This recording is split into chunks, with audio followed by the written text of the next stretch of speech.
आज मैं आपके साथ कुछ ऐसी स्ट्रेटेजी डिस्कस करूंगा जो सबकी अपनी होती है लेकिन हम उसको फॉलो ढंग से कर नहीं पाते। ये वीडियो उन सभी लोगों के लिए है जो पहली बार एसएससी जेईई की तैयारी कर रहे हैं। ये वीडियो उन सभी लोगों के लिए है जो कर चुके हैं, और ये वीडियो उन सभी लोगों के लिए है जो अभी नहीं कर पाए और अब वापस से इसको टारगेट कर रहे हैं। यहां पे क्वेश्चन का लेवल जो है थोड़ा सा एक साइड ऊपर ही रहेगा, और यहां जो क्वेश्चन का लेवल है वो बिल्कुल वन वर्ड वाले क्वेश्चन रहेंगे। This is the plan of action. I am considering each and everybody common for this, and this is what our plan of action. इसको पूरा डिटेल में डिस्कस करना है, पूरे वीडियो में बस यही डिस्कस करेंगे। Hello everyone, welcome to Made Easy, welcome to Made Easy 2.0, welcome to Made Easy SSC JEE programme. Lot of students has given this time SSC JEE and they might be thinking कि उनका CBT 1 अच्छा नहीं हुआ है, या जो लोग भी CBT 2 की भी तैयारी कर रहे हैं। Today we are gathered here to discuss a topic जिसका नाम है SSC JEE 2025 प्रिपरेशन स्ट्रेटेजी। अब ये अपने आप में टॉपिक तो क्या है, ये अब अपने आप में एक कन्वर्सेशन है आप लोगों से जो हमारे थ्रू आपके साथ कर रहे हैं। देखो यार, एक बात मैं आपको पहले क्लियर कर देता हूं, स्ट्रेटेजी सबकी अपनी इंडिविजुअल होती है, ये एक बहुत ही जनरल सी बात है। लेकिन आज मैं आपके साथ कुछ ऐसी स्ट्रेटेजी डिस्कस करूंगा जो सबकी अपनी होती है लेकिन हम उसको फॉलो ढंग से कर नहीं पाते। जिनका भी CBT 1 में सिलेक्शन नहीं हुआ है वो डेफिनेटली CBT 1 के लिए ट्राई कर रहे होंगे अगले साल के लिए। हम कंप्लीटली आपके साथ हैं उसमें। लेकिन आज जो हम स्ट्रेटेजी डिस्कस कर रहे हैं, it is common for all. चाहे मेड इजी पढ़ रहे हैं, चाहे नहीं पढ़ रहे हैं, खुद से तैयारी कर रहे हैं, जैसा भी कर रहे हैं, सभी के लिए कॉमन रहेगा। और before end of the discussion जो हमारे साथ में अभी क्लास कर रहे हैं SSC JEE का, उनके लिए क्या स्ट्रेटेजी होनी चाहिए वो भी मैं डिस्कस करूंगा। दोनों में बातों में फर्क है। कोई अपने से तैयारी कर रहा है, अपने हिसाब से पढ़ रहा है पूरे दिन, उसके बाद 24 आवर्स अवेलेबल है, तो वो अपने हिसाब से करेगा। मैंने एक कॉमन स्ट्रेटेजी बनाई है, you can follow there. But before going into the strategy we should know first of all what is this SSC JEE। हम क्या भेड़ चाल में तो नहीं, हमें करना क्यों है, ये क्या रीजन क्या है SSC JEE में हमें सिलेक्शन लेने का, क्यों हम यहां तक पहुंचे हैं, तो उसके बारे में हम डिस्कशन करेंगे। सबसे पहले तो पहली बात तो ये कि SSC JEE का जो एग्जाम है वो आपको जूनियर इंजीनियर की पोस्ट देता है। सभी जानते हैं इसके बारे में, स्टाफ सिलेक्शन कमीशन इसको एग्जाम को कंडक्ट करवाता है, और जूनियर इंजीनियर की पोस्ट मिलती है, वो भी बहुत ही ज्यादा सेंट्रल गवर्नमेंट के प्रेस्टिजियस डिपार्टमेंट में। अब ये सोचेंगे ये सब तो हमें सब पता है कि CPWD है, MES है। अच्छा, एक और बात, वैसे तो कॉमन है सभी के लिए, लेकिन फिर भी ज्यादा मेरा फोकस सिविल इंजीनियरिंग को लेके है, क्योंकि मेरे डिस्कशन में जो बातें आएंगी वो करीब उसको लेके आएंगी। तो आप इसको कॉमनली सभी लोग ले सकते हैं, क्योंकि स्ट्रेटेजी जो फाइनल मैंने बनाई है, प्लान ऑफ सक्सेस जो बनाया है, वो कॉमन फॉर ऑल है। लेकिन फिर भी स्टार्ट अब जिसमें कुछ इसमें डिपार्टमेंट है जो शायद मैकेनिकल इलेक्ट्रिकल के लिए डेडिकेटेड होते हैं, वो मैंने यहाँ नहीं लिखा है, but you know everywhere. So central public service public works department CPWD, then MES, CWC, central water commission, BRO, उसके बाद central water power research station, उसके बाद मिनिस्ट्री ऑफ जल शक्ति का Brahmaputra board, Farakka barrage project, national technical organisation, research organisation. तो ये सारे department में हमें जूनियर इंजीनियर की पोस्ट मिलती है। समय के साथ हम असिस्टेंट इंजीनियर, देन हम एग्जीक्यूटिव इंजीनियर से रिटायर करते हैं। ये चीज हमें यहां से पता है। अब इन सब बातों से ये तो एक टारगेट हो गया कि हमें बनना क्या है, पहुंचे कैसे वहां, ये हमारा मेन पर्पस है। तो पहले देखो यार, सबसे पहला जो स्ट्रेटेजी का पॉइंट होता है ना, वो होता है एग्जाम को समझना।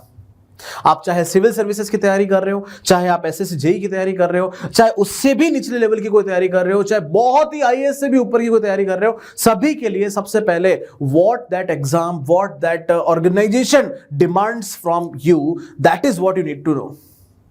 कैसे डिमांड करता है, कैसे एग्जाम करवाता है वो, तो सबसे पहला हमें पता है कि दो टाइप से एग्जाम होता है। There are two steps exam, that is CBT 1 and CBT 2, prelims and mains, and fortunately now both are objective. पहले ये SSC JEE का जो प्रीलिम्स है वो ऑब्जेक्टिव होता था, जो सेकंड था वो मेंस का कन्वेंशनल तरीके से होता था।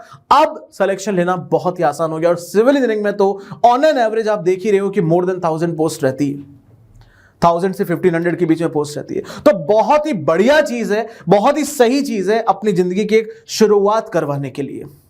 देखो, वैसे अगर आप ESC की लेवल पे तैयारी करोगे, तब आप जिस पोस्ट पे यहां से रिटायर हो रहे हो उस पोस्ट पे वहां पहली बात में ही पहुंच जाओगे। Assistant executive engineer, the post which you will awarded after clearing the ESC exam, तो देखो, टारगेट अगर बिग करते हो तो बहुत ही बड़ी बात है, वो बहुत ही अच्छी सुप्रीम बात है। मैं तो चाहता हूं सभी उसी को टारगेट करें, but still there are a lot of students which whose target is only to get SSC JEE. तो पहले बात, दो एग्जाम है, दोनों के दोनों कंप्यूटर बेस्ड एग्जाम है, ऑनलाइन एग्जाम होते हैं, और ये उसका डिवाइडेशन है कि सबसे पहले जो आएगा वो रीजनिंग आएगा, 50 क्वेश्चंस उसके अंदर पूछे जाते हैं और 50 मार्क्स, मतलब कि 1 मार्क ईच क्वेश्चन। उसी का जो सेकंड पार्ट आएगा, मतलब उसी पेपर में जो सेकंड पार्ट आएगा, ये है 50 नंबर का, इसमें भी 1 मार्क पर क्वेश्चन रहेगा, इसमें भी 1 मार्क पर क्वेश्चन रहेगा। और टेक्निकल के जो 100 क्वेश्चन पूछे जाएंगे, सिविल, मैकेनिकल, इलेक्ट्रिकल में इंडिविजुअली, तो उसमें भी 100 क्वेश्चन पर मार्क रहेंगे, और ऐसे करके टोटल आपके पास में 200 क्वेश्चन, 200 नंबर। ये वीडियो उन सभी लोगों के लिए है जो पहली बार एसएससी जेईई की तैयारी कर रहे हैं, ये वीडियो उन सभी लोगों के लिए है जो कर चुके हैं, और ये वीडियो उन सभी लोगों के लिए है जो अभी नहीं कर पाए और अब वापस से इसको टारगेट कर रहे हैं। तो ये सब हो सकता है आप पहले से जानते हो, लेकिन यहीं से स्ट्रेटेजी शुरू होती है। हमें यहां पे 50 क्वेश्चन ये पता रखना है और 200 क्वेश्चन ये पता रखना है, और सबसे इंपॉर्टेंट जो है वो है ये डेटा, 2 आवर्स। तो कुल मिला के जो मोटा मोटी बात हो गई वो ये है कि हमारे पास में 120 मिनट अवेलेबल है 200 क्वेश्चंस को अटेम्प्ट करने के लिए। बस यहीं से स्ट्रेटजी बन जाती है, यहीं से स्ट्रेटजी बन जाती है। T20 वर्ल्ड कप चल रहा है, सभी जानते हैं 120 बॉल है हमारे पास में, 200 रन बनाने हैं, कैसे स्ट्रेटेजिकली प्लान करना है। हर मैच इसीलिए नया होता है। अभी कोई कहेगा सर ये तो सब हमको पता है, इसमें क्या नया, तो भाई उस हिसाब से तो कभी भी कोई भी क्रिकेट मैच सेम ही चलना चाहिए। हर बार कमेंट्री नहीं है, हर बार प्लानिंग नहीं है। Every day, every match you will have the new strategy. आइए आपको बिल्कुल T20 मैच है अपने लिए, वहां 20 ओवर है, 200 रन है, यहां 120 मिनट है, 200 क्वेश्चन है। इसका मतलब आपको बिल्कुल T20 की तरह चलना है यहां पे। लेकिन T20 की तरह चलना तो है, लेकिन ऐसा नहीं कि हमारे हर 20 रन बाद एक विकेट गिरता रहे। तो फिर इस टारगेट पे कैसे पहुंचेंगे?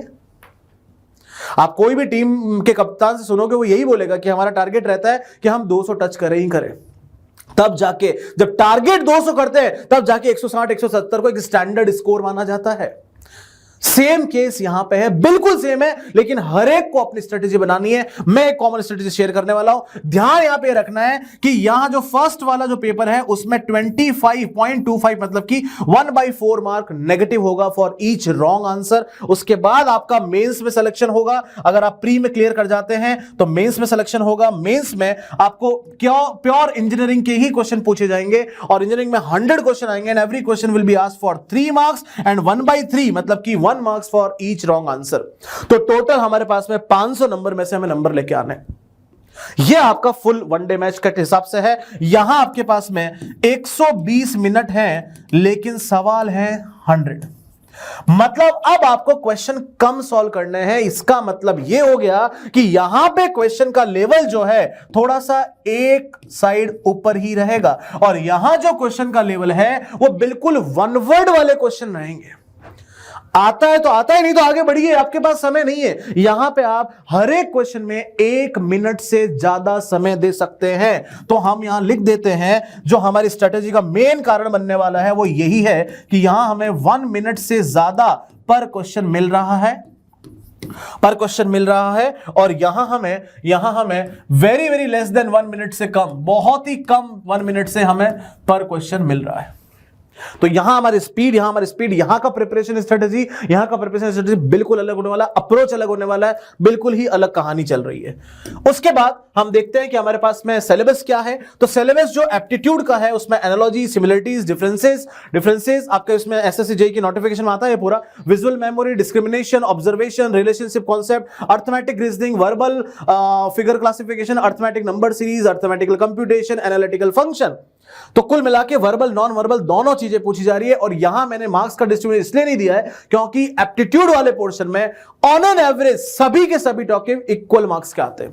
आप चाहिए तो पुराने पेपर चेक कर सकते हैं, मोर एंड लेस 3-4 नंबर हर एक टॉपिक का आता है। और नॉन वर्बल रीजनिंग पूरी एक 10-11 नंबर की एक अलग से सेगमेंट है, उसमें जो भी टॉपिक है वो भी 2-3 नंबर के। तो इक्वली इंपॉर्टेंट है सारे ही टॉपिक एप्टीट्यूड में, और हमारा टारगेट यहां पे है 50 मार्क्स। ये अपने लिए 50 मार्क्स का है, और हम सभी इंजीनियर हैं। हम सब के सब इंजीनियर हैं। हम यहां पे टारगेट क्या करेंगे अभी उसको डिस्कस करना है। अभी तो वीडियो की शुरुआत हुई, अभी तो आप देखते रहिए। उसके बाद जनरल अवेयरनेस में हमने डिस्कशन किया है, तो यहां पे हमको है history, polity, geography, economics, physics, chemistry, biology, current affairs and static GK. अब देखो प्लानिंग कहां से होगी, प्लानिंग होगी यहां से। हमारे पास में ये जो चीज है 12 नंबर के आसपास आप देखते हो कि पूरा साइंस आ रहा है और इक्वली करंट अफेयर्स है, मतलब पूरा साइंस, फिजिक्स, केमिस्ट्री, मैथ्स और एक करंट अफेयर, दोनों बराबर लेवल पे चल रहे हैं। और हिस्ट्री, पॉलिटी, ज्योग्राफी, इकोनॉमिक्स को देखोगे तो ठीक है, कोई एक चीज कम आ रही है, लेकिन मोर एंड लेस सभी के सभी मार्क्स क्या हैं। मैं कॉमन निकालूं तो 5 नंबर हम मान सकते हैं कि यहां से सभी जगह से 5-5 नंबर के क्वेश्चन आ रहे हैं। तो 20-22 नंबर ये हो गए, 12 के आसपास नंबर ये हो गए, 12 के आसपास नंबर ये हो गए, ये सभी मिला के अप्रोक्सीमेटली 50 के आसपास हो गए। अब आप कैसे ही मान लीजिए, इनको टोटल 20 कर लीजिए, इनको 10-10-20 कर लीजिए, 20-40 हो गया, या इनको 11-11 कर लीजिए, 42 हो गया, 7-8 नंबर का पीछे स्टैटिक जीके हो गया। तो अब हमारी स्ट्रेटेजिक प्लानिंग स्टार्ट होगी। अच्छा, एक स्लाइड और हम ले लेते हैं कि हमारे पास में सिविल इंजीनियरिंग में क्या क्या सब्जेक्ट है। तो that is building materials and concrete technology. आप बात ही छोड़ दो यार, ये 20 नंबर से भी ऊपर आता है कई कई एग्जाम में, तो कई बार ये एग्जाम में 20 मार्क्स से भी ऊपर आता है। मैंने यहां पे एवरेज 17-18 लिखा है और उसी के हिसाब से इसको अरेंज किया है। आप देखेंगे तो थ्योरी ऑफ स्ट्रक्चर, जिसके अंदर strength of material, structure analysis, mechanics तीनों इंक्लूडेड है, 11 से 12 नंबर। उसके अलावा सॉइल मैकेनिक्स इंडिविजुअली, ये तीनों सब्जेक्ट और एक सॉइल मैकेनिक्स। आप समझ पा रहे हो स्ट्रेटजी कैसे बनने वाली है अपनी। उसके बाद सर्वे 8 से मतलब 9 से 10 नंबर, एनवायरमेंट हो गया, ट्रांसपोर्टेशन हो गया, हाइड्रोलिक्स हो गया, आरसीसी हो गया, ऑलमोस्ट सिमिलर मार्क्स आएगा इसमें। उसके बाद steel irrigation almost same marks, और ये एस्टिमेशन 5 to 6 मार्क्स। अगर कई बार आप एस्टिमेशन को बिल्डिंग मटेरियल वाले पोर्शन में जोड़ दो तो ये भाई अकेला ही आपको 25 मार्क्स दिला सकता है। एक building material including concrete technology, जो बिल्डिंग मटेरियल का ही पार्ट है, उसको आरसीसी में लिख के देते हैं सिलेबस में, लेकिन है तो बिल्डिंग मटेरियल का पार्ट ही, और साथ में एस्टिमेशन। ये दो सब्जेक्ट बीएमसी और एस्टिमेशन मिला के आपको ऑन एन एवरेज 23 मार्क्स दिलाएगा। बात समझ में आ रही है। अब हम स्ट्रेटजी प्लान करते हैं। ये तो सब स्टैटिक चीजें हो गई सर, ये हमें 90% लोगों को पता है, लेकिन हमें ये क्वेश्चन का आंसर नहीं पता कि सर आखिर अचीव कैसे किया जाए। ये बोला आपने बहुत अच्छा है, लेकिन इसको पाए कैसे, उसी के लिए तो हम लोग मिले आज। उसी के बारे में बात करेंगे, इसको आखिर करना कैसे है। अब जो बातें कर रहे हैं common for all the subject, all the topics, all the exams, जो चाहे इसको फॉलो कर सकता है। तो सबसे पहले हमें टारगेट फिक्स करना है कि हमें out of 200 more than 80% marks लाने ही लाने हैं। मतलब कि हम 160-170 को टारगेट करेंगे। कि मैच में जब मैं खेलने गया तो 200 रन बनाने थे, लेकिन 170 से कम तो आना ही नहीं है। जब टारगेट बड़ा करोगे तो अपने आप एक स्टैंडर्ड जगह पे पहुंच जाओगे। अब उस टारगेट को अचीव करने के लिए सबसे पहले सिलेबस से गो थ्रू होना है। वो हम हो गए हैं अभी। ये मैंने कहा था पहला पॉइंट है अपनी स्ट्रेटेजी का, जो मैंने करवा दिया आपको। तो हमने सिलेबस से क्या ऑब्जर्व किया? हमने सिलेबस से यह ऑब्जर्व किया कि यार कुछ भी हो जाए, करंट अफेयर्स अकेला और 4 हिस्ट्री, पॉलिटी, ज्योग्राफी, इकोनॉमिक्स अकेला, इधर बीएमसी अकेला और बाकी सब अकेले। सोम स्ट्रक्चर क्या नाम इसका, सोम स्ट्रक्चर एनालिसिस और मैकेनिक्स अकेला और सॉइल मैकेनिक्स अकेला। आपको वेटेज के हिसाब से अपना स्ट्रेटेजी प्लान करना पड़ेगा। आई होप आपको बात समझ में आ रही होगी। इसलिए सिलेबस से गो थ्रू होना, यह बकवास बात नहीं है कि हम बार बार सिलेबस दिखा रहे, मार्क्स दिखा रहे। यहीं से हम अपना पहला वार स्टार्ट होगा कि कैसे इस एग्जाम पे वार करना है। तो गो थ्रू सिलेबस थॉरोली जो हमने हो गया, उसके बाद सब लोग जो सर्वे में पढ़ते हैं वो एक्चुअली लाइफ में भी अप्लाई होता है। That principle is whole to part. Whole to part strategy हमें अपनानी है। होल टू पार्ट स्ट्रेटेजी अपनानी है। सर सर्वे में तो समझ में आती है कि उसमें एक्यूरेसी ज्यादा आ जाती है, तो भाई सर्वे इन जिंदगी तो है। होल टू पार्ट का मतलब क्या है? हमने टारगेट कर लिया कि हमारा टारगेट है कि हमें रीजनिंग के अंदर ऐसे नहीं सोचना है कि हमें एनालॉजी वाले पार्ट में 4 नंबर का अगर आएगा तो उसमें से मुझे 3 तो लानी ही है। हम फिर उसके बाद में जो वेन डायग्राम वाले आएंगे वो 3 मार्क्स के आएंगे, उसमें 2 तो लानी ही है। ऐसे नहीं, हमें टारगेट करना है हमें 50 में से कितने लाने हैं। हमें टारगेट करना है वो 50 मार्क्स के जो क्वेश्चन है उसको कितने मिनट में अटेंड करना है। हम ये थोड़ी बोल रहे हैं कि हर क्वेश्चन, हमने लिखा जरूर है कि पर क्वेश्चन 1 मिनट से कम, लेकिन एक एक क्वेश्चन की क्या घड़ी देखते रहेंगे क्या? हमारे पास में एक होल टारगेट होगा कि मुझे एप्टीट्यूड किसी भी हाल में 40 मिनट्स में फिनिश करना है तो करना है, नहीं तो नहीं करना है। इमोशनल बिल्कुल नहीं होना एग्जाम के अंदर। फाइट करने जा रहे हो, प्रेम व्यवहार करने नहीं जा रहे हो। उसके बाद हमने यह देखा कि keep yourself thousands kilometre away from the social media, specially entertaining social media. Facebook चला रहे, इंस्टाग्राम चला रहे, इन सब से thousands किलोमीटर खुद को दूर कर लीजिए आपके फोन में। सिर्फ और सिर्फ, क्योंकि देखो आज की तारीख में कीपैड फोन हम नहीं रखते हैं, रखने नहीं भी चाहिए, क्योंकि आज की तारीख में फोन का बहुत ज्यादा यूज भी है। तो इसका मतलब यह नहीं है कि हम उसका मिसयूज करें। हम उसमें से जो एंटरटेनमेंट वाली चीजें जो आपका टाइम वेस्ट करवा रही है उससे प्लीज दूरी बनाए रखें, नहीं तो उसके लिए टाइम फिक्स कर लें। आई आपको बात समझ में? सर ये क्या ज्ञान दे रहे हो, क्या है ये सब? मोटिवेशन का है या फिर स्ट्रेटेजी का है? अरे रुको तो सही, सब्र करो यार। तो सबसे पहले हमने सब्जेक्ट देखे कि हमारी सब्जेक्ट की प्रेफरेंस क्या होनी चाहिए। तो हमें यह पता चला सिविल इंजीनियरिंग में मैं बीएमसी को तो खा जाऊंगा पूरा का पूरा, जितना डेप्थ में जा सकता हूं जाऊंगा, या जितना मैक्सिमम पढ़ सकता हूं गिवन टॉपिक्स को उतना पढ़ूंगा। देखो आप 10,000 किसी चीज की ट्रिक सीखेंगे ना, काम नहीं आएगी। एक ट्रिक को 10,000 बार प्रैक्टिस कर लेंगे, काम आएगा। यह बात है। हमें कम पढ़ना है लेकिन उसको इतना अच्छा पढ़ना है कि हमसे गलती ना हो, इसीलिए सिलेबस पढ़ना जरूरी है। अभी सीमेंट एक टॉपिक है बिल्डिंग मटेरियल्स में, कोई इंसान उसका केमिस्ट्री पढ़ाए जा रहे हैं, कोई मतलब पूरा डिटेल में, मतलब 20 घंटे क्या सीमेंट, अभी हमसे पढ़ो 40 घंटे सीमेंट पढ़ा देंगे। कितना सब कुछ है यार सीमेंट में, लोग अभी तक रिसर्च किए जा रहे हैं। तो ऐसे क्या पढ़ते ही रहेंगे? हमारा सिलेबस हमसे क्या डिमांड करता है, बस उतना ही पढ़ना है। बात समझ में आई? और यह है अपना plan of action. This is the plan of action. I am considering each and everybody common for this, and this is what our plan of action. इसको पूरा डिटेल में डिस्कस करना है, पूरे वीडियो में बस यही डिस्कस करेंगे। तो हमने ऊपर हेडिंग डाला कि डेली टाइम टेबल बनाना है, डेली का एक रूटीन सेट करना है और उसको ईमानदारी से कंसिस्टेंटली फॉलो करना है, जिसमें हमारी स्टडी का टाइम रहेगा 7 to 8 आवर्स। मैं फिर से कह रहा हूं, it is not only for SSG, everybody who is studying, who is preparing for any kind of exam, he और she can follow for this strategy.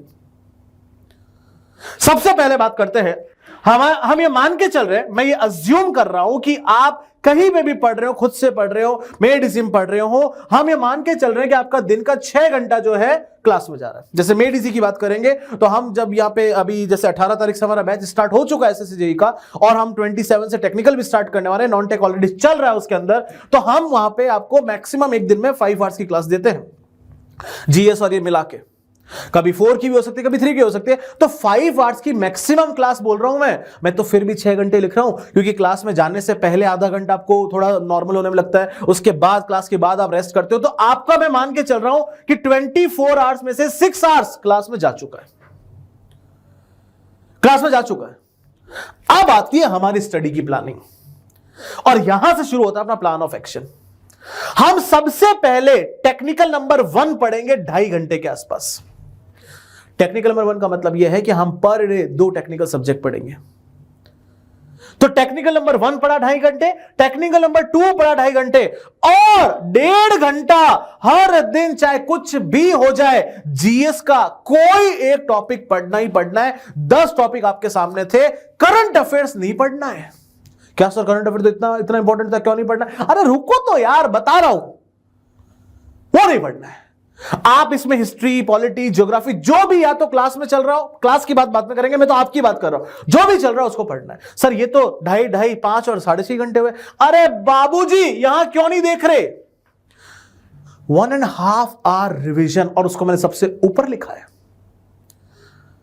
आज अगर मंडे है, मंडे से अगर आप इसको शुरू करते हैं तो हो सकता है पहली क्लास है, आज आपके पास में रिवीजन करने कुछ नहीं रहे, तो आज एंजॉय कीजिए, कोई दिक्कत नहीं। लेकिन कल से, या आप घर पे भी तैयारी कर रहे हैं, अपने से तैयारी कर रहे हैं, तो कल से क्या होगा? जो आपने 2.5 घंटे, 2.5 घंटे, 1.5 घंटे, ये 6.5 घंटे जो 3 चीजें आपने पढ़ी है, अगले दिन सबसे पहला काम ही क्या होगा, उसका रिवीजन करना। लोगों को प्रॉब्लम रहती है कि सर रिवीजन नहीं हो रहा, सब्जेक्ट तो पूरे हुए जा रहे हैं, क्योंकि रिवीजन को हम सबसे लास्ट प्रायोरिटी पे रखते हैं। यार आप पहली बार में कॉपी खोलते ही सबसे पहला काम ही क्या है, रिवीजन है। हाफ एन आवर बहुत है। जो कल पढ़ा रिवाइज हो गया, उसके बाद आज की स्टडी फिर से टेक्निकल नंबर 1, टेक्निकल नंबर 2। लेकिन आज क्या पढ़ेंगे ट्यूसडे को, एप्टीट्यूड। सर जीएस था, कोई बात नहीं, एप्टीट्यूड। वेडनेसडे को फिर से 1.5 घंटा रिवीजन। इस 1.5 घंटे में क्या रिवीजन हुआ, सबसे पहले टेक्निकल 1 का, टेक्निकल 2 का और एप्टीट्यूड में जो कल पढ़ा था उसका। फिर 2.5 घंटा ये, और अभी वापस क्या आ गया है, जीएस। वही सब्जेक्ट, जैसे मान लेता हूं कि आप हिस्ट्री पढ़ रहे थे, जो यहां पढ़ रहे हो वही यहां पढ़ोगे और वो ही यहां पढ़ोगे जब तक खत्म नहीं हो जाता। सिमिलरली एप्टीट्यूड में भी जो टॉपिक आपने पढ़ा, लेट अस से कि you are studying Venn diagram, तो वेन डायग्राम यहां चल रहा है, वेन डायग्राम यहां चल रहा है, वेन डायग्राम यहां चल रहा है, जब तक कि वो पूरा नहीं हो जाता। तो इसका मतलब सर ये 2 वाला जो सिस्टम है, ये जो 2 मंडे ट्यूसडे चला, वो मैं अल्टरनेट डे पे चलाते रहूंगा। यस, एक दिन जीएस, एक दिन एप्टीट्यूड, एक दिन टेक्निकल 1, एक दिन टेक्निकल 2। अब कौन सा टेक्निकल 1, कौन सा टेक्निकल 2? तो यहां पे टेक्निकल 1 जो होगा वो बड़ा टेक्निकल 1 होगा, जैसे कि बीएमसी। सेकंड जो टेक्निकल 2 होगा वो छोटा होगा, जैसे कि इरिगेशन। एक छोटा एक बड़ा। आप चाहें तो इसको 4 एंड जैसे टोटल 5 घंटे है ना, तो आप इसको 3.5 और 1.5 में भी कन्वर्ट कर सकते हैं। आपको लगता है कि सर इरिगेशन मुझे आता है, या मैं पहले से पढ़ चुका हूं, या मुझे उसमें उतना ज्यादा टाइम देने की जरूरत नहीं है, सिलेबस छोटा है, तो उसको 1.5 कर दीजिए, उसको 3 कर दीजिए। 2 technical subject daily, 1 GS daily, अगले दिन 2 technical subject, 1 aptitude. And this strategy will run Wednesday, Thursday, Friday, Saturday. अब आता है संडे। संडे को भी मैं मान के चल रहा हूं कि 6 आवर्स क्लास हो रही है, बाकी आपको मैक्सिमम ऑफ भी मिल सकता है। आपको कभी, मैं तो मान रहा हूं 6 घंटे गए जिंदगी के, वो गए क्लास के अंदर। तो संडे को भी सबसे पहला काम क्या हुआ, 1.5 घंटा रिवीजन, क्योंकि हमने सैटरडे को जो चीज पढ़ी है उसको रिवीजन करना है। आज एक नया काम है, नया ये काम है, आज हम पढ़ेंगे क्या, करंट अफेयर्स। क्यों सर करंट अफेयर्स आज ही क्यों, पूरे हफ्ते का वीकली करंट अफेयर्स में डीसी ऑफिशियल पे आता है। हम वीकली सारे जो न्यूज़पेपर हैं एक साथ आज के दिन पढ़ सकते हैं। नेक्स्ट टाइम इसकी वेबसाइट पे अपलोड हो रहा है, मेडिजी की वेबसाइट पे अपलोड हो रहा है, टेलीग्राम पे अपलोड हो रहा है। पढ़ना ही तो नहीं है, अरे बाकी छोड़ो, न्यूज़पेपर पढ़ लो यार, जो भी आप फॉलो करते हो, जो भी अच्छा न्यूज़पेपर आप फॉलो करते हो, एक साथ 5-6 दिन के, क्योंकि इसमें तो हम तैयारी के हिसाब से पढ़ रहे हैं ना, डिटेलिंग के हिसाब थोड़ी पढ़ रहे हैं। तो आप यहां पे चाहे तो 2 चाहे तो 2.5 जितना घंटा पढ़ना, सिर्फ करंट अफेयर पढ़ेंगे और पूरे वीक का करंट अफेयर का नोट्स बना डालेंगे, खुद से पढ़ेंगे। सर करंट अफेयर तो सर आके पढ़ाएंगे ना, फिर हम फीस क्यों दे रहे? अरे भाई सर आके जब पढ़ाएंगे तब हो सकता है महीना आ जाए आपका, जैसे लेटेस्ट से अभी हमने जीएस में लेटेस्ट से कुछ शुरू किया है, धीरे धीरे उनका जब टाइम आएगा तो वो पढ़ाएंगे, वो सब कुछ पढ़ा देंगे। लेकिन ये तो वो चीज है जो आप न्यूज पढ़ रहे हो ना, आप यू क्यों सोच रहे हो कि पढ़ रहे हो, आप तो अखबार पढ़ रहे हो, अखबार में जो लिखा जा रहा है उसको नोट करे जा रहे हो। 2 आवर्स हर संडे देना ही देना है इसको। इसमें हम पिछले 6 दिन का न्यूज इसके अंदर शामिल कर लेंगे। सर आज तो फिर 3.5 घंटे हुए, अभी भी हमारे पास में आपका जो 8 आवर्स का आपका जो ये टाइम टेबल है 2 + 5 और ये 6.5 घंटे का जो टाइम टेबल है, उसमें से अभी हमारे पास में 3.5 घंटे पूरे हो गए हैं। पीछे का 2.5 घंटे क्या करें? देखो पीछे का 2.5 घंटे आइदर गिव टेस्ट और फॉलो द सेम। अगर आपका सब्जेक्ट पूरा हो गया है इन 3 बार में, ये सब्जेक्ट सॉरी 3 नहीं, ये 6 दिन आपने जो टेक्निकल नंबर 1 पढ़ा है 2.5 घंटे, अगर आपको लगता है कि सब्जेक्ट पूरा हो गया है, अगर आपको लगता है 50% पूरा हो गया और उस वहां तक का आप कोई टेस्ट देना चाहते हैं तो आप टेस्ट दीजिए। हमारे पास टेस्ट अवेलेबल है, टेस्ट दीजिए आप। और लगता है कि नहीं भी टेस्ट पूरा नहीं हुआ है तो फॉलो द सेम, वही टेक्निकल 1 टेक्निकल 2। या अगर कोई महानुभाव चाहता है कि नहीं सर मैं यहां पे एक जीएस सब्जेक्ट और अलग से करना चाहता हूं, क्योंकि जीएस में 8-9 सब्जेक्ट्स हैं, मैं चाहता हूं कि यहां पे एक स्टैटिक जीके वाला भी दिन दे दूं, वो आपकी मर्जी है, ये पूरा आपके लिए खाली पड़ा हुआ है। This is complete empty box for you. आप टेस्ट दीजिए, मतलब कुल मिला के अपने पास में ये 3.5 घंटे, ये आज अपने पास में 2.5 घंटे का टाइम अवेलेबल है दोनों का मिला के। इन 2.5 घंटे में आपसे जो मर्जी पढ़े कीजिए। एक डिस्क्लेमर, हमने माना है कि हमारी 6 आवर्स क्या चल रही है, क्लास चल रही है। हर बार 6 आवर्स क्लास नहीं होगी, किसी दिन छुट्टी भी होगी। जिस दिन इस क्लास की छुट्टी हो जाए उस दिन आपके लिए गिफ्ट, वो 6 घंटे आप उस दिन छुट्टी बनाइए। क्योंकि देखो ये चीज में हम स्टेगनेंट नहीं हो सकते। मैंने आपको 7 दिन का टाइम टेबल दिया, इसमें लीव एक भी नहीं है, तो लीव क्लास के बाद आएगी। लेकिन जिस दिन क्लास की लीव आएगी उस दिन के जो 6 घंटे हैं, मैं मूवी देखने जाऊंगा, मैं दोस्तों के साथ घूमूंगा, मैं स्क्रॉल करूंगा, मैं मोबाइल देखूंगा, यूट्यूब, जो करना करो, वो ही आपकी छुट्टी है। आप खुद सोचो, जो टीचर आपको पढ़ा रहे हैं उनका भी तो सोमवार से लेके लेटर से अगले बुधवार को सब्जेक्ट खत्म हो रहा है, नेक्स्ट बुधवार को, तो वो भी तो 10 दिन आपके सामने आ रहा है, उसकी भी तो छुट्टी नहीं हुई है। That teacher is also working for you, you also work for him. अब गुरुवार को छुट्टी दे दी तो आपके लिए 6 घंटे ऑफ। अगर इसमें से एक सब्जेक्ट चल रहा है दूसरा नहीं चल रहा है, दूसरे के ऑफ, वो ऑफ में आप एंजॉय कीजिए, कोई दिक्कत नहीं। और अगर कोई बहुत सीरियस है, नहीं करना चाहता एंजॉय, वो अपने उस टाइम को किसी भी इसमें से यूटिलाइज कर सकता है। सर रिवीजन, अरे भाई दिन की शुरुआत ही जब रिवीजन से हो रही है, इसका मतलब मैं ये मान रहा हूं कि अगर आपने कल को किसी एक दिन ऐसा हुआ कि आप सिर्फ क्लास के बाद 1.5 ही घंटा पढ़ पाए, तो भैया वो 1.5 घंटा रिवीजन ही किया है आपने। ओ हो। अब ऐसा मत कीजिएगा, इसी को बोल रहा हूं इमोशनल नहीं होना। ऐसा मत कीजिएगा कि सर कल ही तो हमने ये सब पढ़ा है, आज 1.5 घंटा तो चाहिए ही नहीं इसको रिवीजन करने के लिए। ये अपने आप होगा। जब आप कल ही जो पढ़ा है आज 1.5 घंटा रिवीजन करेंगे ना, सच में 1.5 घंटा नहीं लगेगा। हो सकता है 45 मिनट में हो जाए, 50 मिनट में हो जाए, तो बढ़िया है ना। वही 50 मिनट हमें इन चीजों के लिए एक्स्ट्रा मिले। इमोशनल नहीं होना है। 2.5 घंटे में जब पहला टेक्निकल आपने खत्म कर दिया, उसी समय कॉपी बंद कर देनी है, उसी समय कॉपी बंद कर देनी है और टेक्निकल 2 उठा लेना है। क्योंकि हो सकता है उस दिन आप टेक्निकल 1 तो पूरा कर लो, ये हेलो बोलता रह जाएगा, ये भी हेलो बोलता रह, और यही तो होता है। आज हमने आपको सीमेंट पढ़ाया, आज ही आप जाके सारे क्वेश्चन करने की कोशिश करेंगे तो नो डाउट सीमेंट के सारे क्वेश्चन हो जाएंगे। लेकिन ये दोनों जो आज का मिस हुआ है, ये वापस नहीं आएगा भैया, समय कभी नहीं आता वापस। यार क्या बात कर रहे हो आप। जब आपकी सैलरी आती है, 100 रुपीज सैलरी मान लीजिए आती है, पहले ही दिन एक डिसिप्लिन बना रखा है, पहले ही दिन आपको रेंट का पेमेंट करना है। तो जब 100 रुपए में से 10 रुपए अगर रेंट लग रहा है तो वो तो जाएगा ही ना। ऐसा थोड़ी कि इस बार रेंट रोक लेते हैं, अपने को 4 कपड़े खरीदने, ऐसा होता है कभी?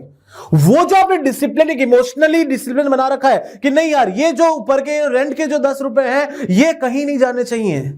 सेम वही केस है कि बस 2.5 घंटे टेक्निकल 1 के है, इसके बाद नहीं। हां, अब यहां पे कंफ्यूजन आता है कि सर हमारा सब्जेक्ट तो एक ही चलेगा, हम टेक्निकल 1 और टेक्निकल 2 कैसे पढ़ेंगे? तो ऑब्वियसली ये जब स्टार्ट होगा पूरा स्ट्रेटजी, जब आपके 2 टेक्निकल सब्जेक्ट एटलीस्ट खत्म हो जाए। जब आपने अभी आज एडमिशन लिया एसएससी जेईई के क्लासेस में, उसमें से अगर आपने मान लीजिए आज अपना कोई भी एक सब्जेक्ट चला, लेट से फ्लूइड मैकेनिक्स चल रहा है और सुबह जीएस चल रहा है, तो जीएस तो चल ही रहा है, वो तो चल ही रहा है। अब आप सर तो खुद ही 2 घंटे जीएस पढ़ा रहे, हम 1.5 घंटे क्या पढ़ेंगे? अरे भैया जो सर ने पढ़ाया है उसको रिवाइज करो, उसका फ्लो चार्ट बनाओ, उसका शॉर्ट नोट बनाओ, उसके लिए कोई बुक से पढ़ो, अपने पास में जो थ्योरी बुक मिलती है उससे पढ़ो, उसके क्वेश्चन ढूंढ के। बहुत है 1.5 घंटा, कम पड़ जाएगा ढंग से पढ़ोगे तो। बात आई समझ में? और फिर भी लगता है नहीं सर हमारा तो पूरा, तो भैया अगले दिन तो एप्टीट्यूड पढ़ने वाले हो आप। तो आज जो सर ने जीएस पढ़ा है, आज तो आपने रिवाइज ही नहीं किया। कल जो 1.5 घंटा आएगा उसमें यहां का और यहां का दोनों दिन की 4 घंटे क्लास हो जाएगी, एक बार में रिवाइज हो जाएगी। सर एप्टीट्यूड सर ने पढ़ाई नहीं, हम कहां से पढ़े? अरे भाई फिर वही बात, एप्टीट्यूड जैसी चीज जो है वो आप खुद से ट्राई तो कर सकते हो ना। सर जिन 10 दिनों में 15 दिनों में पढ़ाएंगे तब तक क्या वेट करते रहेंगे क्या? जो चीजें खुद को आती है और जो चीजें मैंडेटरी है, ये 50 नंबर तो 100 नंबर तो मैंडेटरी है ना भाई। एप्टीट्यूड में कुछ तो ट्राई कर सकते हैं हम।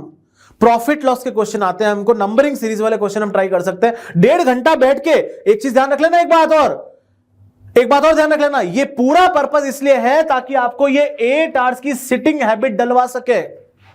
शुरुआत में अगर आपके पास पढ़ने को कुछ नहीं है तो कोई बात नहीं, बैठ के गीता पढ़िए, कोई हॉली बुक पढ़िए, कोई नोवेल पढ़िए, कुछ भी पढ़िए, टेबल पे बैठने की आदत डालनी है। हमें 8 घंटे, ये जो है अपना पूरा टाइम टेबल 6:30 और ये 8 घंटे टेबल से उठना नहीं है। अब ये 8 घंटे निकलेंगे कब, वो मुझे नहीं पता, उसके लिए अलग वीडियो बनाऊंगा मैं, वो आपको अलग से बताऊंगा, लेकिन वो सबका अलग अलग हो सकता है क्योंकि क्लास टाइमिंग्स में be different for everybody. But मैं तो आपको मोटा मोटी हिसाब बता रहा हूं, और वो हिसाब ये है, मोटा मोटी हिसाब मैं आपको ये बता रहा हूं कि यार मेरे पास दिन में 24 घंटे हैं, आइडियली मेरे पास जो है दिन में 24 घंटे हैं, तो मेरे को ये पता है, मुझे ये पता है कि आप सर कैसे भी स्ट्रेटेजी बता दो, 24 आवर्स में से अगर मैं 6 आवर्स क्लास जा रहा हूं, 8 आवर्स में अपनी खुद की सेल्फ स्टडी कर रहा हूं, अभी भी मेरे पास 10 आवर्स बचे हैं जिसमें मैं अपनी लाइफ जी सकता हूं। अब अगर मैं इन 10 आवर्स में से, वैसे उतना नहीं है बट फिर भी अगर मैं 8 आवर्स की स्लीप भी निकालता हूं, तब भी मेरे पास 2 आवर्स अभी भी बच रहे हैं अपनी डेली एक्टिविटीज को कंप्लीट करने के लिए, और जो कि बहुत है। हम लंच डिनर 1 घंटे की छुट्टी लेते हैं, 1 घंटा लगता नहीं उसमें, खाने में से 15 मिनट लगते हैं, 1 घंटा तो वो सीरीज या जो एपिसोड आप देख रहे हो खाने के साथ, उसको खत्म होने में लग रहा है, खाने में थोड़ी लग रहा है। कि कोई इंसान जो सबसे बेस्ट होगा, जो सबसे बेहतरीन और सीरियस होगा, वो इसको 7 आवर्स करेगा और इसको 3 आवर्स करेगा, और यहां पे जो 1 आवर है वो खुद को ज्यादा देगा। 7 आवर्स की स्लीप मोर देन इनफ है, और 3 घंटे आप अपने आप को दीजिए, जिसमें आप वॉक करने जाते हैं वॉक करिए, घर पे बात कीजिए, इधर उधर दोस्तों से बात कीजिए, जो करना है कीजिए। 3 घंटे आपके लिए, पूरे 3 घंटे। अब ये 3 घंटे कब निकलते हैं वो आपकी चॉइस है, वो आपकी क्लास टाइमिंग के हिसाब से चीजें एडजस्ट होगी। मैं तो फिर भी आपसे रिक्वेस्ट करूंगा कि अभी जब आप लाइफ की शुरुआत कर रहे हैं, स्ट्रेटेजी की शुरुआत कर रहे हैं, मेरी मान लो, अगर एक बार अगर मेरी मान लो, देखो मैं आपको बताऊं, बिल्डिंग मटेरियल, सर्वे, हाईवे, सॉइल, ये 4 मिला के कम से कम 40 से 45 नंबर है। बिल्डिंग मटेरियल 18 नंबर मैंने आपको बता दिया इंक्लूडिंग कंक्रीट टेक्नोलॉजी। सॉइल 10, कितना हुआ 28। उसके बाद हाईवे ट्रांसपोर्टेशन 8-9 नंबर के हो गए, तो 28 और 8-9 मान लो कि 37 के आसपास हो गया। और फिर बचा अपना क्या, फिर बचा अपना बीएमसी हो गया, सॉइल हो गया, सर्वे हो गया, हाँ सर्वे बचा 9 नंबर का, वो आएगा। तो 37 + 9 करीब 45 मार्क्स के 4 सब्जेक्ट है, हम ही साथ में उसमें, तो मेरी तो माननी ही पड़ेगी आपको। और मान लो, सच में बता रहा हूं मैं आपको, अरे सुनो ना यार, इधर देखो, ओ भाई यार इधर देख रहा है, इधर देखो, आप अगर ये हैबिट डाल लोगे ना, कसम से बता रहा हूं मैं आपको, कसम से बता रहा हूं मैं आपको, दिखने में सुनने में बहुत बुरा लगे, सर 4 बजे कौन उठता है, मैं आपको बता रहा हूं, अगर आपने इस पूरे 8 घंटे में से, पूरे 8 घंटे के टाइम में से सुबह 3-3.5 घंटे निकाल लिए ना, क्योंकि मैं आपको बताऊं पता दिक्कत क्या है, दिक्कत यह है कि कभी भी क्लास का टाइम, मान लीजिए आप कहीं भी पढ़ रहे हो, मुझे मतलब नहीं है, क्लास का टाइम फ्लक्चुएट हो सकता है, हमारी लाइफ में कोई काम आ सकता है, हम खुद कहीं ब्लॉक हो सकते हैं, लेकिन ये जो 4 AM से 7 AM का जो टाइम है ना, भगवान भी आपसे नहीं मांगेगा। इस टाइम में तो दुनिया की किसी इंस्टीट्यूट में क्लास नहीं चलती, कुछ भी हो जाए, ये टाइम तो आपका रहेगा ही रहेगा। किसी की बर्थडे पार्टी नहीं आनी इसमें, किसी की शादी नहीं आनी इसमें, खुद की शादी में इस टाइम आदमी नहीं उठता यार। ये समय आपका है, भगवान का है। 3:30 बजे उठो, आधा घंटा नहाओ धो, भगवान का नाम लो, एक जोत करो, एक अगरबत्ती करो और चुपचाप बैठ जाइए। अलग ही एनर्जी रहती है, मैं आपको बता रहा हूं। 10 दिन लगेगा, 10 days it will take for you to make your self in your time table. ये 4 बजे उठने की आदत डालने में ना 10 से 12 दिन खप जाता है आदमी, सर दुखता है, क्लास में नींद आती है, 10 दिन का सेक्रीफाइस है बस। लेकिन 10 दिन बाद जो आपकी जिंदगी आनी, मैं आपको बता रहा हूं, मैं आपको रिटर्न में दे सकता हूं, each and everybody will feel कि सर ये दिन कुछ ज्यादा ही लंबा नहीं हो गया है। रात को 9 बजे तक क्लास खत्म हो जाती है, 9 बजे क्लास खत्म करो, खाना खाओ, 10 बजे सो जाओ, सो जाइए। सुबह 3-3:30 उठे, और सर 5 ही घंटे नींद आपने कहा 7 बजे, तो भैया दोपहर में भी सोएंगे। दोपहर में सोने में आपको ज्यादा मजा आएगा, वो आपको एक एनर्जेटिक फील करवाएगा, क्योंकि अगर आपने एक बार 7 घंटे नींद ले ली, उसके बाद दिन भर आप काम ही काम किए जा रहे हो, ऐसा हो सकता है कि आप थक जाओ। बीच में अगर 1-1.5 घंटे नींद मिल जाए तो रिकवर हो जाता है। क्लियर है? खैर ये सब मैं आप पे छोड़ रहा हूं, इसके बारे में अभी बात नहीं कर रहा, इसके लिए सेपरेट बात कर सकते हैं, लेकिन अभी जो बात चल रही है वो ये चल रही है। उठते ही पहले तो रिवीजन ही होगा सर, कॉपी खोलते ही पहला काम तो रिवीजन है। रात को अगर 9 बजे हम क्लास लेके सोए हैं, सुबह अगर हम 4 बजे उठ गए हैं, तो 4 से 5:30 तो सर मैं रिवीजन ही कर रहा हूं। चाहे मैं क्लास का कर रहा हूं, चाहे मैं अपनी पढ़ाई का कर रहा हूं, चाहे मैं जीएस का कर रहा हूं, मैं रिवीजन ही कर रहा हूं। और अगर 5:30 बजे मेरे को वापस नींद भी आ जाती है तो आज का रिवीजन तो खत्म। तो रिवीजन को लेके कभी कोई कंप्लेन रहेगी नहीं बाबू, कभी नहीं रहेगी। इन संडे के दिन ये जो टाइम है आपका, इसमें आप शॉर्ट नोट बना सकते हैं, इसमें टेस्ट दे सकते हैं, इसमें न्यूज देख सकते हैं, न्यूज तो आप यहां देख ही रहे हो, इसमें जो चाहे आप अपने टेक्निकल 1 और टेक्निकल 2 को इंप्रूव कर सकते हैं, what ever you want in that way. But 1.5 घंटा पहले जो पढ़ा उसका रिवीजन, 2 घंटा करंट अफेयर मैंडेटरी है। अगर आपको इसमें 2 के 3 भी लग जाए तब भी कोई दिक्कत नहीं, संडे आपकी छुट्टी है। और अगर क्लास नहीं है, यू कैन एंजॉय। और अगर आप चाहते हैं उस टाइम को भी यूटिलाइज करें, that also you can do. बस सबने अब तक तैयारी की होगी, CBT 1 दिया होगा, CBT 2 दिया होगा, लेकिन ऐसे फॉलो नहीं किया होगा। अब जो मेड इजी में क्लास लेंगे उनके साथ कैसा टाइम टेबल होगा, 2 सब्जेक्ट के बाद ये शुरू हो जाएगा। टेक्निकल 1 भी पढ़ रहे हैं, टेक्निकल 1 कौन सा होगा जो करंट चल रहा है, टेक्निकल 2 कौन सा होगा जो पुराना चल रहा है। अब कई बार क्या होगा कि करंट जिस दिन सब्जेक्ट चलेगा, अब जैसे मान लीजिए सर्वे शुरू हुआ, तो मैं आपसे हमेशा एक बार क्लास में बोलता हूं, अभी बोल रहा हूं कि जब तक आपके टीचर आपका टॉपिक कंप्लीट ना कर दे, सब वो चैप्टर खत्म ना कर दे, तब तक आप खुद से पूरा वर्कबुक या आपका जो SSC JEE का प्रीवियस बुक है वो ना करें। पहले उनको खत्म करने दें। हाँ, क्लास में जो करवा रहे हैं वो तो हमें कंटिन्यूसली करना ही है, खुद के मन से नई किताब ना छेड़े, लेट देम कंप्लीट फर्स्ट। तो होगा क्या, आज जैसे मान लीजिए कि 3 दिन सर्वे का फर्स्ट चैप्टर खत्म होने में लगा। अब आपने तीसरे दिन आपने क्या किया कि आज तो हमारा फर्स्ट चैप्टर कंप्लीट हो गया, there are 98 questions in the previous year book और हमारे पास सिर्फ 2.5 घंटे हैं। तो उस दिन क्या होगा, उस दिन यहां पे 4 आवर्स हो जाएगा टेक्निकल नंबर 1 और 1 आवर हो जाएगा जो आपका प्रीवियस टेक्निकल था। बस एक टेक्निकल को एक बार और पढ़ के छोड़ दीजिए, उसके बाद उसका नंबर आएगा 2 महीने बाद। आई होप आपको ये चीज क्लियर होगी। इससे हुआ क्या, इससे ये हुआ, फायदा क्या हुआ सर, इससे डिस्ट्रीब्यूशन से फायदा क्या हुआ? फायदा ये हुआ, at any point of time in your preparation time, at any point of time, किसी भी समय अगर आपसे कोई पूछ ले क्या क्या तैयार है, आपके पास में 4 सब्जेक्ट बोलने के लिए हैं, टेक्निकल 1, टेक्निकल 2, जीएस और एप्टीट्यूड। क्योंकि जब वीक खत्म होगा ना, 6 दिन बाद में जब हफ्ता खत्म होगा, तो हफ्ता जिस दिन खत्म होगा या संडे, चलो पूरा 7 दिन ले ले, 7 दिन जिस दिन खत्म होंगे, आप बोलोगे कि मेरा टेक्निकल नंबर 1 मान लीजिए स्ट्रेंथ ऑफ मटेरियल, मेरा स्ट्रेंथ ऑफ मटेरियल 40% कंप्लीट हो गया है, साथ ही साथ स्ट्रक्चर एनालिसिस भी 40% कंप्लीट हो गया है, मैंने जीएस में हिस्ट्री के 3 चैप्टर्स कर लिए हैं, एप्टीट्यूड के 3 चैप्टर्स कर लिए हैं, और करंट अफेयर पूरे वीक का कुछ भी पूछ लो, 5 चीजें साइमल्टेनियसली खत्म होगी 1 हफ्ते के बाद। किसी भी वक्त अगर एग्जाम हो जाए तो हम प्रिपेयर रहेंगे। एक ही टेक्निकल के पीछे पढ़ने से वो टेक्निकल तो खत्म हो जाता है, पीछे का छूट जाता है। और वही कंप्लेन रहती है कि सर सब्जेक्ट बहुत हो गए हैं, रिवीजन नहीं हो पा रहा है। अब तैयारी में डू पीवाईक्यू थॉरोली, क्योंकि पीवाईक्यू से ही आपको आइडिया मिलेगा कि किसी भी टॉपिक को कितना डेप्थ तक पढ़ना है। मेक रिवीजन स्ट्रेटेजी बना के दे दी, इससे अच्छा नहीं हो सकता। और बाकी आप कोई भी अपने मेडिसिन का वीडियो, यूट्यूब वीडियो देखेंगे जिसमें साइंटिफिक तरीके से बता रखा है रिवीजन कैसे करते हैं, वो भी आप फॉलो कर सकते हैं। But this is what the daily revision strategy. जब अपना दिन शुरू होगा तो रिवीजन से ही होगा, अलग से समय निकालने की जरूरत नहीं है। At least 2 times of full syllabus revise with PYQ होना चाहिए। कोई भी पीवाईक्यू की बुक आपके पास है वो 2 बार तो कंप्लीट आपके हाथ से होनी ही चाहिए। पहला वर्ड कैपिटल्स में क्या लिखा है, एटलीस्ट, कम से कम।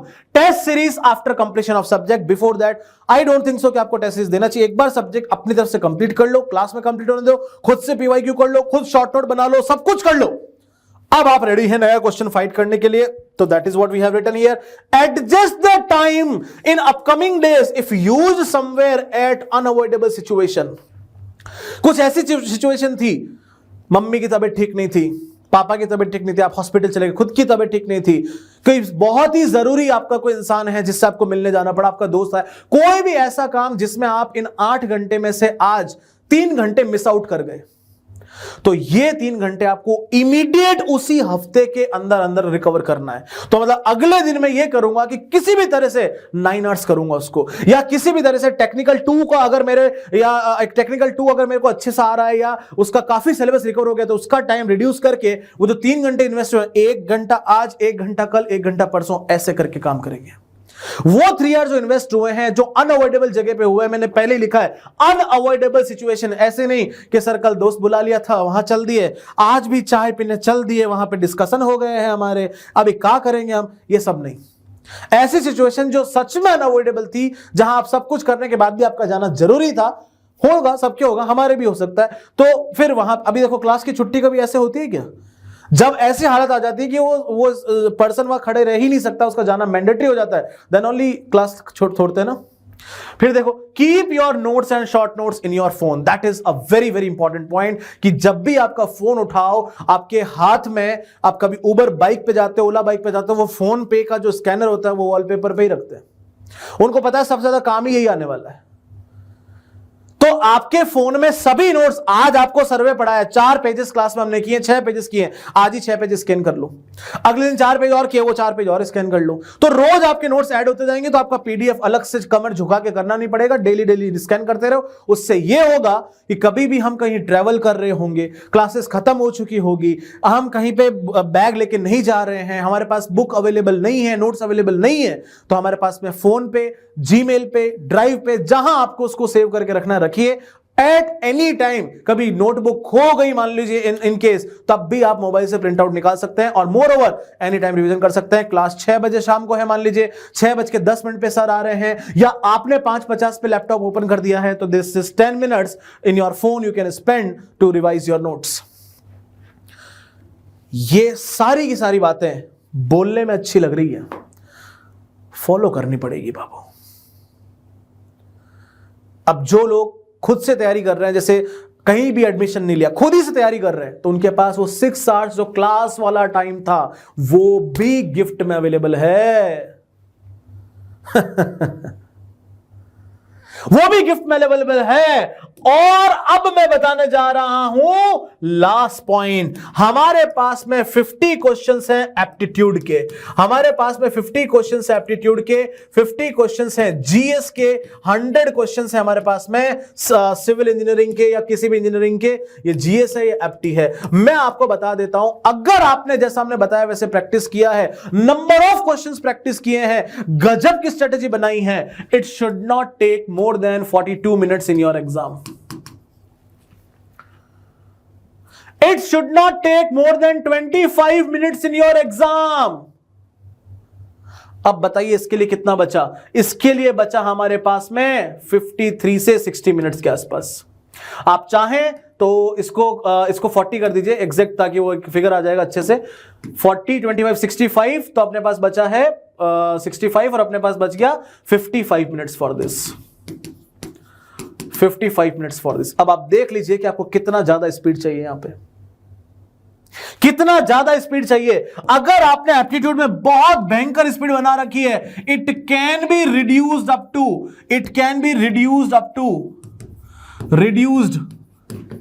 35 मिनट्स और 30 minute. It can be reduce up to 20 minute.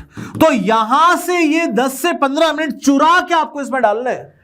इसमें आपको 1 घंटे से ज्यादा तो मिलेगा ही नहीं, आइडियली नहीं मिलेगा। 1 घंटा आपको इसी में चला जाएगा। और लाना क्या है उसको समझ लीजिए।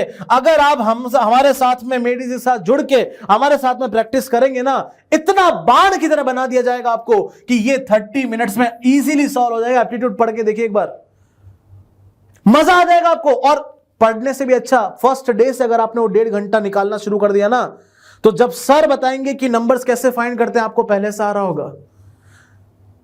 आइए आपको बात समझ में, you will be in the heavy practice. Number कितना आएंगे हर हाल में, मुझे ये जो एरिया है ये मेरा सबसे मजबूत एरिया होना चाहिए, क्योंकि यहां आंसर आएगा ही आएगा। इधर में क्या है, ये जो 5 क्वेश्चन नहीं है 50 है, इधर में क्या है, थोड़ा डाउट रहता है जीएस वाले में कि यार, क्योंकि अगर आपको मान लीजिए कहीं ब्राजील का प्रेसिडेंट का नाम पूछ लिया, अभी नाम पता है तो पता है, नहीं पता है तो नहीं पता है। थोड़ा स्टैटिक जैसा रहता है ना, ये तो लॉजिकल रहता है। तो मुझे यहां पे हर हाल में मोर देन 46 मार्क्स कवर करने हैं। सर कुछ भी हो जाए इससे कम नहीं आने चाहिए। मैं इतनी प्रैक्टिस करूंगा, इतनी करूंगा कि एप्टीट्यूड मेरे उंगलियों पे नाचेगा। यहां मुझे किसी भी हाल में मोर देन 30 मार्क्स अचीव करना ही करना है। मोर देन 30 मार्क्स अचीव करना ही करना है। जब इन दोनों में मिला के आपके पास 75 से ऊपर आ जाएगा ना, मेरी गारंटी है अगर आप ढंग से हमारे साथ पढ़ लोगे, ढंग से हमारे साथ, आप कोई पेपर मैच करके देख लो यार, एसएससी का पूरा पेपर मैच करके देख लो। अभी हमने प्रैक्टिस सेशन लिया था, मैच करके देख लीजिए, आपको कम से कम भी यहां पे आपके मोर देन 78 मार्क्स इजीली आप ग्रैब कर सकते हैं। मैं इसको 80 ही लिखूंगा, 78 लिख के क्यों खुद का ही नाम नीचे करूं मैं। 80 में इसलिए लिख रहा हूं क्योंकि समय कम है, थोड़ा दिमाग तेज दौड़ता है, थोड़ा सा अनकॉन्शियस रहते हैं, थोड़ा बहुत प्रॉब्लम रहता है। देखो आता हुआ क्वेश्चन गलत हो जाता है, कई बार सिली मिस्टेक हो जाती है, कैलकुलेटर भी नहीं है इस वाले एग्जाम में, तो चलता है उतना, ठीक है। तो देख लो आप, ये हो गया कितना आपका 76 हो गया, 76 प्लस 80 कितना हो गया देख लीजिए, ये 110 और कम से कम भी हमारे पास में 156 मार्क्स की स्ट्रेटेजी तो मैंने आपको बता ही दी है। अब आप में से अगर कोई होशियार है, बहुत अच्छे से करता है, इसको 35 तक इंक्रीज कीजिए, इसको 80 से ऊपर जितना ले जा सकते हैं लेके जाइए। और वो तभी होगा जब आपका रिवीजन, आपका पीवाईक्यू से थॉरो कंपैरिजन पूरा होगा। 156 तो आप ऐसे ही ला सकते हैं, इजीली बता रहा हूं। ये वो स्ट्रेटेजी है जिसमें आप बहुत ही इजीली क्रैक कर सकते हैं, बहुत ही इजीली क्रैक कर सकते हैं। मैंने इस बार अभी तक तो एक भी ऐसी बात नहीं की है जो इधर उधर की हो, जो सिर्फ आपको एडवर्टाइजमेंट टाइप की बात लग रही हो। ये तो मैं सिर्फ अपने बात बोल रहा हूं, सिर्फ ऐसे ही बस बोले जा रहा हूं। सारी बात एकदम आप प्रूव कर सकते हो किसी भी चीज को। बस this you can take from here. हर दिन का टाइम टेबल फिक्स रहेगा।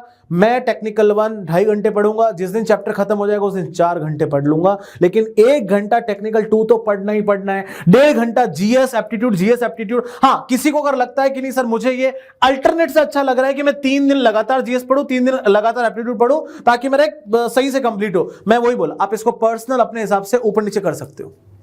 कि अगर आपको लगता है कि नहीं मैं 3 डेज कंटिन्यूअसली जीएस पढ़ूंगा तो हिस्ट्री वाला जो टॉपिक है एक बार में सही से कवर होगा। सिमिलरली 3 दिन में एप्टीट्यूड कंटिन्यूअस पढ़ूंगा तो वो आप बिल्कुल कर सकते हो, it's completely up to you.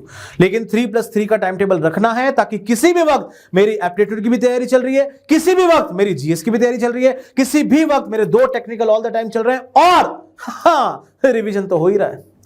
एक बार सर के साथ में रिवीजन करना है, मैम के साथ रिवीजन करना है, दूसरी बार उनका सब्जेक्ट खत्म होने के बाद सेकंड टाइम रिवीजन करना है, क्योंकि कई बार होता है ऐसा कि क्लास चलते चलते हम सारे पीवाईक्यूज नहीं कर पाते हैं, तो सेकंड टाइम जब सेकंड सब्जेक्ट चल रहा है तब भी फर्स्ट सब्जेक्ट के बचे हुए पीवाईक्यू कर सकते हैं, सर और मैम के कांटेक्ट में रह सकते हैं, फिर उसको हम 2 महीने बाद लेके आएंगे वापस।